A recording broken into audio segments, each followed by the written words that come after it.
कहानी की शुरुआत में हम डिकी नाम के एक छोटे से लड़के को देखते हैं जो अपने प्राइवेट स्कूल में जा रहा है। उसके शूज मिट्टी से भरे हैं और उसका फेस और बाल भी थोड़ा गंदा दिखाई देता है। अब एक मेल टीचर मिस्टर काओ उसकी यह हालत देखकर उसका रास्ता रोकता और कहते हैं कि तुम्हें इस स्कूल में एडमिशन कैसे मिल गया, और उस पर भड़कने लगते हैं। लेकिन तभी वहाँ पर एक खूबसूरत टीचर मिस येन आती है और वो उसको संभाल लेती है और बड़े प्यार से बात करती है। वो छोटा लड़का उसको बताता है कि कोई भी उसको संभालने वाला नहीं है जब से उसकी मम्मी की डेथ हुई है और उसके पापा कंस्ट्रक्शन साइट पर काम करते हैं। मिस येन अपना रुमाल निकलती है और उसके फेस को प्यार से साफ करती है और उसको क्लास में भेज देती है। थोड़ी देर बाद क्लास शुरू हो जाती है और सभी स्टूडेंट से अपने ड्रीम के बारे में पूछा जाता है। सभी स्टूडेंट्स गर्व से अपनी ड्रीम बताते हैं, जैसे कोई आर्टिस्ट बनना चाहता है, कोई बहुत बड़ा सुपरस्टार बनना चाहता है। और जब डिक्की की बारी आती है तो वो बोलने की कोशिश तो करता है, लेकिन सारी क्लास उसके ऊपर हंसने लगती है और टीचर उसको गुस्सा होकर देखता है। लेकिन डिक्की ये भी एक्सप्लेन करता है कि गरीब होने की वजह से उनके लिए एक सम्मान और इज्जत मायने रखती है, ना कि पैसा। अब टाइम निकलता है और मिस्टर काव अपना पेन नीचे गिरा देते हैं और डिक्की उस पेन को उठाकर काव को देता है। लेकिन मिस्टर काव उसके इस काइंड बिहेवियर से खुश नहीं होता और उसको पीछे होने के लिए कहता है और खुद उस पेन को रुमाल से पकड़कर उठाता है। अब हम डिक्की के पापा को दिखाते हैं जो कंस्ट्रक्शन साइट पर काम कर रहे होते हैं। वो बिल्डिंग के टॉप पर बैठकर खाना खा रहे होते हैं। जब लंच का टाइम आता है तो सबको धमकाने वाला लड़का जिसका नाम जॉनी होता है वो अपना एक्सपेंसिव रोबोट CJ1 लेकर आता है और क्लास को दिखा रहा होता है। लेकिन जब डिक्की वहां आता है देखने के लिए तो वो डिक्की को धक्का दे देता है और शॉर्ट हाइट के स्टूडेंट को बुली करता है और मोटी सी लड़की मैगी को चिढ़ाता है। उतने पर डिक्की आता है और उनको रोक देता है और कहता है कि तुम किसी लड़की को परेशान नहीं कर सकते, और मैगी को बचा लेता है और फिर उन दोनों में दोस्ती भी हो जाती है। कंस्ट्रक्शन साइट पर बहुत भारी काम चल रहा होता है। बॉस नोटिस करता है कि डिक्की के पापा यानी टी से काम नहीं हो रहा। बॉस उसको कहते हैं कि जब तुमसे ये काम नहीं हो रहा है तो तुम ये क्यों कर रहे हो, और बॉस उसे जाने को कहते हैं। लेकिन वो जॉब करना चाहता है क्योंकि उसको अपने बेटे के लिए एक नया फैन लेना है और वो एक इलेक्ट्रिक फैन उसको गिफ्ट देना चाहता है। अब डिक्की अपनी काली रातें सेलिब्रेट कर रहा होता है, लेकिन लक उसका साथ नहीं देता और फैन को जैसे ही ऑन करते हैं उतने में वो फैन डिफेक्टिव हो जाता है। डिक्की अपने पापा को कहता है कि आपने ये फैन कूड़े से उठाकर लाया था, इसलिए ये फैन जल गई। टी कहते हैं कि मैंने इसे खरीद कर लाया था, लेकिन ये पता नहीं कैसे खराब हो गया। तो डिक्की कहता है कि उसने आपको बेवकूफ बना दिया। तो टी कहते हैं कि हम एक गरीब भरी जिंदगी जी रहे हैं तो इसमें हम किसी को दोष नहीं दे सकते। फिर टी उसके चेहरे पर खुशी लाने की कोशिश कर रहा होता है। वो उन कॉकरोचेस को पकड़ते हैं और मारते हैं जो उनके छोटे से घर में होते हैं, और उनकी ये हॉबी बन गई है उन कॉकरोचेस को मारने की, और ऐसे में उनका रिश्ता और भी मजबूत हो जाता है। अब एक दिन डिक्की और टी टीवी देख रहे होते हैं और न्यूज में एक अनजानी उड़ने वाली चीज के बारे में बताया जाता है। तभी टी देखते ही कि उसका बेटा गायब है तो वो उसे ढूंढते हुए एक टॉय दुकान में जाते हैं। तो वहाँ डिक्की एक टॉय से खेल रहा होता है। तो डिक्की उसको अपनी इच्छा बताता है जो CJ1 खिलौना है, और उसके पापा उसको कहते हैं कि ये सब कीमती चीजें जो उनके बस से बाहर है। लेकिन ये सब सुनकर डिक्की नाराज हो जाता है और हीट करने लगता है। इस पर टी डिक्की को मॉल में ही मारने लग जाता है। डिक्की रोना स्टार्ट कर देता है और वहाँ से भाग जाता है क्योंकि उसकी विश पूरी नहीं होती है। फिर टी उसके पीछे जाते हैं और देखते हैं कि मिस एन डिक्की के साथ है और उसे समझाती है कि उसको अपने पापा को फॉलो करना चाहिए और उनकी सारी बात माननी चाहिए। फिर आधी रात में टी अपने बेटे के लिए कूड़ेदान में जूते ढूंढने जाता है और यहाँ पर टूटे हुए अप्लायंसेस फेंके जाते हैं। थोड़ी देर उसे एक जोड़ी जूते मिल जाते हैं। फिर वहाँ पर कोई चीज उठने लगती है जैसे कुछ मिस्टीरियस सीन होने वाला हो। वो टीवी देखता है और चौंक जाता है क्योंकि वो टीवी बिना बिजली के चल रहा था। वो टीवी को देखे जा रहा था। उसका नजर स्पेस शिप पर भी नहीं गया और वो उड़ जाती है। साथ ही उसके बेटे का शूज भी ले जाती है। फिर उसे एक बॉल दिखता है और उसको याद आता है कि वो इसको अपने बेटे को दे सकता है। वो अपने बेटे को ये दे देता है, लेकिन डिक्की को याद आता है कि उसको मॉल में कितना शर्मिंदा होना पड़ा था। फिर उसके पापा काम पे चले जाते हैं और थोड़ी देर बाद डिक्की उस सामान को इधर उधर ढूंढने लग जाता है और उसको ग्रीन कलर की बॉल दिखती है और उससे खेलने लगता है। फिर अगले दिन डिक्की बहुत ही एक्साइटेड होकर अपनी फ्रेंड फैनी को दिखाता है। उसके बाद जॉन फिर से बुली करने के लिए आ जाता है और उन दोनों में इंटरफेयर करता है और उसकी चीजें चेक करने लग जाता है। जब डिक्की अपनी चीज के लिए फाइट करने की कोशिश करता है तो जॉनी सिटी बजाता है और अपने बड़े से दोस्त जिसका नाम स्टॉर्म ड्रैगन है उसको बुला देता है, और वो जानता है कि वो इतने बड़े लड़के से लड़ाई नहीं कर पाएगा, इसीलिए वो स्माइल कर देता है और उससे अजीब तरीके से हैंडशेक करता है। लेकिन स्टॉर्म ड्रैगन उसका हाथ पकड़ता है और उसे गोल गोल घुमाकर पूरी फोर्स के साथ उसे दूर फेंक देता है।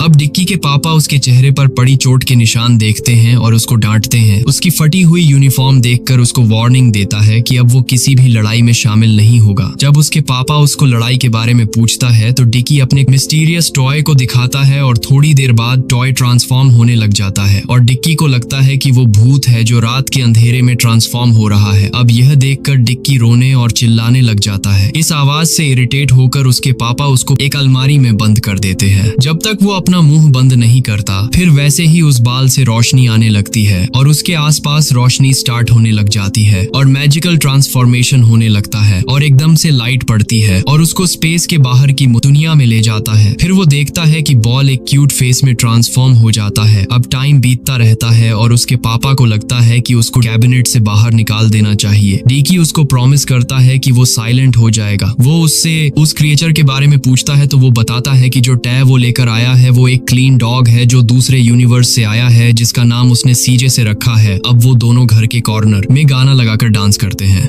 अब डिकी नोटिस करता है कि एक खराब एप्पल फ्रेश फ्रूट में बदल गया है। फिर वो उसे खाता है तो एप्पल बहुत ही मीठा होता है, जिससे उसको लगता है कि उसके पास मैजिक वाला डॉग है। डिकी स्कूल जाने के लिए रेडी हो रहा होता है। अपने पापा को कहता है कि मैं आज एग्जाम में 100 में से 100 लाऊंगा और सीजे 7 को अपना पार्टनर बनाकर लेके जाता है। उनका सामना एक एंग्री डॉग से होता है जो उन पर अटैक करने वाला था। अब इतने पर डिकी सीज 7 को कहता है कि अगर तुम इस कुत्ते को हर दिए तो मैं मान जाऊंगा कि तुम बहुत ही पावरफुल हो। फिर डिकी स्किल्स को देखकर सरप्राइज हो जाता है जब सीजे 7 डॉग को कुनफू से मार देता है। डिकी को लगता है कि उसके एलियन पैट में एक्स्ट्रा ऑर्डिनरी मैजिक है और वो एक जीते हुए खिलाड़ी की तरह चल रहा होता है और सबको फेस करने के लिए रेडी है। अब इसी कॉन्फिडेंस के साथ एग्जाम से पहले डिकी बाथरूम में जाता है और सीजे 7 को कहता है कि मुझे एक गैजेट दे दो। एग्जाम के लिए सीजे 7 बिना देरी करे एक जादुई गैजेट तैयार करता है जो सनग्लासेस की तरह होता है और जो डिक्की के आंसर लिखने में हेल्प करेगा। डिक्की के सनग्लासेस में से मॉस्किटोज निकल कर जाते हैं जिनमें कैमरा फिक्स होता है और पूरी क्लास में घूमने लगते हैं, जिससे डिक्की को उसकी क्लासमेट्स की आंसर शीट का पता लग जाएगा। अब उसी दिन सभी रिजल्ट का इंतजार कर रहे हैं और पहली बार डिक्की के अच्छे मार्क से पास हो जाता है। मिस्टर काउ डिक्की से उसके ग्लासेस मांगता है। वो जैसे ही चश्मा उसकी तरफ फेंकता है जो उसका चेहरा जला देता है। फिजिकल एजुकेशन के पीरियड में डिक्की सीजे 7 से कोई और मैजिक की विश करता है। सीजे 7 उसको स्नीकर्स देता है जिससे वो हाई जंप कर सके। टीचर स्टूडेंट्स को हाई जंप करने का मेथड बता रहा होता है और वहां से डिक्की आकर हाई जंप लगाता है और सभी देखकर हैरान हो जाते हैं। इसके अलावा डिक्की रनिंग मिल भी तोड़ देता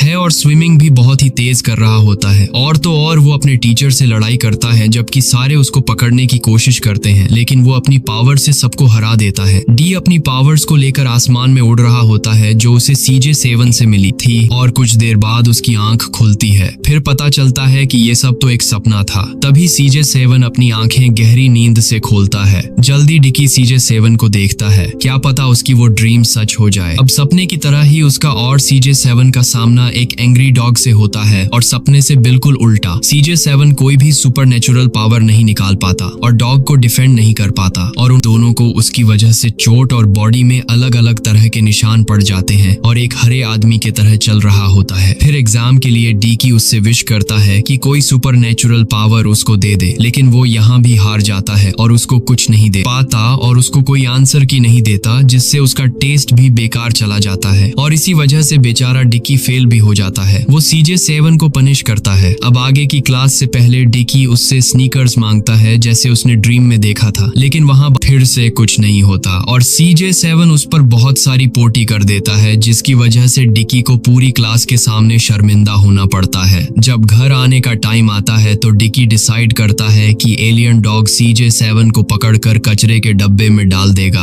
अब कचरे के डब्बे से थोड़ी दूर निकलकर डिक्की को एकदम से रियलाइज होता है कि सीजे 7 ने उसको कोई प्रॉमिस नहीं किया। जो भी हुआ उसी की गलत के वजह से हुआ। उसने उससे उम्मीद लगाई थी और वो जल्दी से कचरे के डब्बे के पास भागता है, लेकिन कचरे वाला उसको वहां से ले गया होता है। डिक्की ये देखकर बहुत ही नाराज हो जाता है और रोने लग जाता है और अपने घर आ जाता है। फिर डिक्की अपनी सारी गलती अपने पापा को बताता है, लेकिन एकदम से ही वो सीजे 7 को देखता है और उसको खुशी से गले लगा लेता है। दूसरी तरफ उसके पापा हैरान हो जाते हैं, ये चीज कहाँ से आया और CJ7 कैसे काम करता है। वो उसको चेक करता है और उसकी बैटरी वगैरह चेक करता है। फिर रात हो जाती है और सब सो जाते हैं। तभी इसी बीच CJ7 देखता है कि डिकी को सोने में परेशानी हो रही है। डिकी को गर्मी की वजह से नींद नहीं आ रही होती है। अब CJ7 अपनी पावर से मैग्नेटिक और इलेक्ट्रिक चीजें निकालता है और फैन को ठीक कर देता है और थोड़ी देर बाद वो चलने लगता है। लेकिन इतनी ज्यादा पावर निकालने के बाद CJ7 बहुत ही थक जाता है। सुबह सुबह डिक्की के पापा पूछते हैं कि ये फैन कैसे चलने लगा। डिक्की चोरी भरे नजर से अपने पापा को एग्जाम रिजल्ट देता है और CJ7 के साथ जल्दी से स्कूल के लिए निकल जाता है और रास्ते में उनको बुली ग्रुप मिल जाता है जो जॉन लीड कर रहा होता है। वो कोशिश करते हैं कि एलियन क्रिएचर को पकड़ ले। फाइनली जब जॉन CJ7 को पकड़ लेता है और उसको अपने टूल से खोलने लग जाता है तो डिक्की अपनी फ्रेंडशिप के नाते उनसे फाइट करने लग जाता है। इतने पर जॉन का दोस्त स्ट्रम ड्रैगन आता है और वैसे ही डिक्की की फ्रेंड मैगी उसको बचाने के लिए आ जाती है।